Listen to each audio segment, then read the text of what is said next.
ప్రస్తుతం ఆంధ్రప్రదేశ్ ముఖ్యమంత్రి చంద్రబాబు ఢిల్లీలో మాట్లాడుతున్నారు. ప్రత్యక్ష ప్రసారం చూద్దాం. కూడా వారు హామీ ఇవ్వడం జరిగింది. అది కూడా వారి దృష్టి తీసుకొచ్చాం. అది కూడా మనం స్టార్ట్ చేయాల్సిన అవసరం ఉంది. ఇది కాకుండా ఏదైతే Kurnool to Amaravati national highway కింద ఇంక్లూడ్ చేయించాం, అదే మరిగా అమరావతిలో ఔటర్ రింగ్ రోడ్డు కూడా టేకప్ చేయమని కోరాను. కర్నూలు టు అమరావతి వచ్చే దాంట్లో అనంతపూర్ నుంచి మళ్ళా కర్నూలు టు అమరావతి రోడ్డు కూడా కనెక్టివిటీ ఇవ్వమని చెప్పాం. ఇది కాకుండా కొన్ని నేషనల్ హైవేస్ అవన్నీ తీసుకోవడం కోసం వారికి కూడా నేను చెప్పడం జరిగింది. అదే మరి పోర్ట్ డెవలప్మెంట్ కూడా వారితో నేను మాట్లాడాను. అవసరమైతే వ్యాన్ పిక్ పోర్ట్ని వారిని తీసుకోమని కోరుతున్నాం. దానికి కూడా ఫీజిబిలిటీ అవన్నీ స్టడీ చేసుకొని వస్తామని చెప్పి హామీ ఇచ్చారు. అదే మరి వారు కాకుండా మినిస్ట్రీ ఫర్ ఎన్విరాన్మెంట్, ఈరోజు మనకు కొన్ని సమస్యలు ఉన్నాయి. రాజధానిలో 50,000 ఎకరాలు ఫారెస్ట్ ల్యాండ్ని చట్ట ప్రకారం మనకు డీనోటిఫికేషన్ ఇవ్వాల్సిన అవసరం ఉంది. అది కూడా వారి దృష్టి తీసుకొచ్చాను. వారు ప్రాసెస్ చేస్తున్నారు. తొందరలోనే డీనోటిఫికేషన్ చేసి ఆ ల్యాండ్ మనకు అందుబాటులో ఇస్తే అభివృద్ధికి ఉపయోగపడుతుంది. అక్కడ ల్యాండ్ తక్కువ ఉంది, చాలా డిమాండ్ కూడా ఉంది. కాబట్టి అన్ని విధాలా సహకరించమని వారిని కోరాను. అది కూడా వారు చేస్తామని హామీ ఇచ్చారు. అది కాకుండా వెస్ట్ గోదావరిలో కొంత ల్యాండ్ని డీనోటిఫై చేయమని, తిరుపతిలో కొంత చేయమని కూడా కోరాను. అది కూడా పాజిటివ్గా యాక్సెప్ట్ చేశారు. ఆ వర్క్ కూడా జరుగుతూ ఉంది. Minister of state for tourism and కల్చర్ని కలిశాను. చాలా వరకు కొన్ని ప్రాజెక్టులు ఇచ్చారు. కల్చర్లో కూచిపూడి డ్యాన్స్కి ఒక 50 కోట్ల రూపాయలు ఇస్తామని చెప్పి హామీ ఇచ్చారు. అదే మరి మిగిలినట్టు కూడా కల్చరల్ డిపార్ట్మెంట్ ఏమేమి చేయగలుగుతామో అవి కూడా ఇంటిగ్రేట్ చేస్తాం.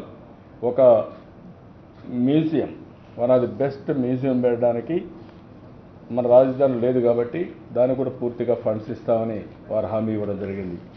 అది కాకుండా ఇంకో పక్క చూస్తే సైన్స్ అండ్ టెక్నాలజీ ఉదయం చౌదరి గారి ఆఫీస్కి కూడా వెళ్ళాం. We had a detailed review. Science and టెక్నాలజీలు ఇప్పటికే ఒక ఇన్స్టిట్యూట్ నెల్లూరులో ఇచ్చారు, అవి కూడా నేను చదివిపిస్తాను. అది కాకుండా ఆంధ్రప్రదేశ్లో సైన్స్ అండ్ టెక్నాలజీని పెద్ద ఎత్తున ఇంటిగ్రేట్ చేయాల్సిన అవసరం ఉంది. క్షేత్రస్థాయిలో అమలు చేయాల్సిన అవసరం ఉంది. అందులో వ్యవసాయం కావచ్చు, లేకపోతే హౌసింగ్ కావచ్చు, లేకపోతే హెల్త్ కావచ్చు, చాలా ప్రోడక్ట్స్ ఉన్నాయి. అవి ఒకసారి చేయడం.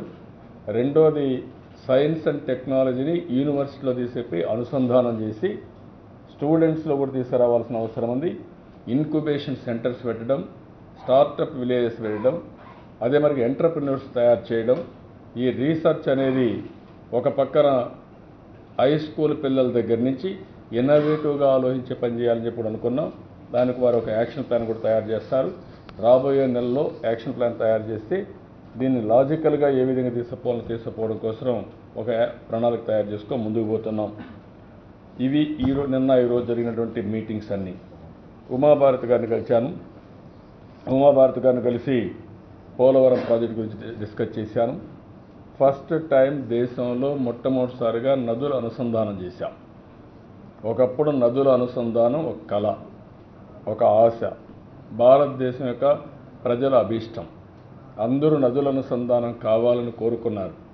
కానీ నదుల అనుసంధానం ప్రాక్టికల్గా చేయలేకపోయారు. కొంతవరకు వాజ్పేయి గారు ప్రయత్నం చేశారు. ఆయన చేసినప్పుడు నదుల అనుసంధానం కోసం ఇప్పుడు రైల్వే మినిస్టర్ సురేష్ ప్రభుతో ఒక కమిటీ వేశారు, టాస్క్ ఫోర్స్ వేశారు. కానీ గవర్నమెంట్ అధికారంలోకి పోగానే ఆ కమిటీ కూడా ఆటకెక్కింది, ఏ పని కాలేదు. 10 సంవత్సరాల కాంగ్రెస్ పార్టీ నదుల అనుసంధానానికి ఏమాత్రం కూడా దోహదం చేయలేదు, ఏమాత్రం ప్రయత్నం చేయలేదు. అలాంటిది మళ్ళీ ఇటీవల సుప్రీంకోర్టు కూడా ఆదేశాలు ఇవ్వడం, నదుల అనుసంధానం చేయాలంటే మీకుండే ఇబ్బందులు ఏంటివి, ఎందుకు అనుసంధానం చేయలేకపోతున్నారు చెప్పమని కూడా దీనికి మీరు ముందు తీసుకోమని కూడా ఆదేశాలు ఇచ్చారు. నేను కూడా నదుల అనుసంధానం కోసం ఒక అఫీషియల్ మీటింగ్ నేషనల్ లెవెల్లో జరిగితే ఆ మీటింగ్కి నేను కూడా వచ్చాను, నేను కూడా అడ్రస్ చేశాను. ఆ దిశలో ఫస్ట్ టైం పోలవరం ప్రాజెక్టు రావడానికి ఇంకొక 4-5 సంవత్సరాలు పడుతుంది, ఎంత స్పీడ్గా చేసినా. కానీ రైట్ మెయిన్ కెనాల్ కొంతవరకు పూర్తి చేశాం. అయితే ఈరోజు ఈ ప్రభుత్వం దీన్ని ఒక దీక్షగా చేశాం. రైట్ మెయిన్ కెనాల్ పూర్తి చేశాం. 1800 ఎకరాలు ల్యాండ్ ఎక్విజిషన్ రావాలంటే ల్యాండ్ ఎక్విజిషన్ తీసుకున్నాం. కోర్టులో ఉన్నటువంటి కేసును కూడా ఫాలోఅప్ చేశాం. ఇంకొక పక్కన రైతులకు లిబరల్గా కాంపన్సేషన్ ఇచ్చాం.